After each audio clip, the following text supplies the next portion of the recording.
যখন এগুলো বলছিল তুই করছিলিসটা কি? আরে এক নাগাড়ে ও বলেই চলে গেল আমি যে বলবো বনির বাবা বলতেই দিল না, বলে চুপ চুপ আমাকে বলতে দে। বেশ, আমাকে এক্স্যাক্ট ওয়ার্ড টু ওয়ার্ড বলতো কি বলেছে। মানে তুই পুরোটা শুনতে চাস? না না না না না, ধাপে ধাপে বলো। এখন বলো, বিকেলে অর্ধেক বলো, তারপরে আরেকটু বলো, দিয়ে সকালে গিয়ে পুরোটা শেষ করো। গাধা, পুরোটা বল এখনই আমাকে। বেশ বেশ, বলি তাহলে।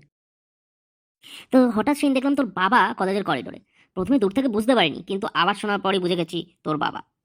এই যে ইয়ং ম্যান, এদিকে শোনো। বলছি তুমি বীরেন্দ্র পালকে চেনো? আর জিজ্ঞেস করারও লোক পেলো না, সামনে ছিল আমাদের হিরো স্যাঙ্কি। বীরেন্দ্র পাল? আচ্ছা, কেমন দেখতে বলুন তো? এই কোচকানো চুল, একটা ডে নাইট গগলস পরে, আর এই তোমার মতনই এই ছাগলের দাড়ির মতন দাড়ি। ওহো, এবার বুঝেছি, লেডি কিলার রোমিও। ওকে এখন এখানে কোথায় পাবেন? ওকে আপনি লেডিস হোস্টেলে চলে যান, ওখানে নিচে দেখবেন ঘোরাঘুরি করছে। অনেক ওখানে বন্ধু বান্ধব তো, বুঝতে পারছেন তো। Very very thank you. কোন দিকে হোস্টেলটা একটু বলবে? আরে নিশ্চয়ই নিশ্চয়ই, আপনি বাঁ দিক দিয়ে এলেন তো মেন গেট দিয়ে, বাঁ দিকে না এসে আপনি সোজা ডান দিকে চলে যান। এখানে ওখানে দেখতে পাবেন গার্লস হোস্টেল লেখা আছে।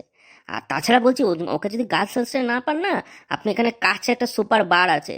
ওর যা খাওয়ার ক্যাপাসিটি, যদি লেডি হোস্টেল না পান, শিওর ও বাড়ি গিয়ে বসে রয়েছে আর খুব এক এক করে গিলছে।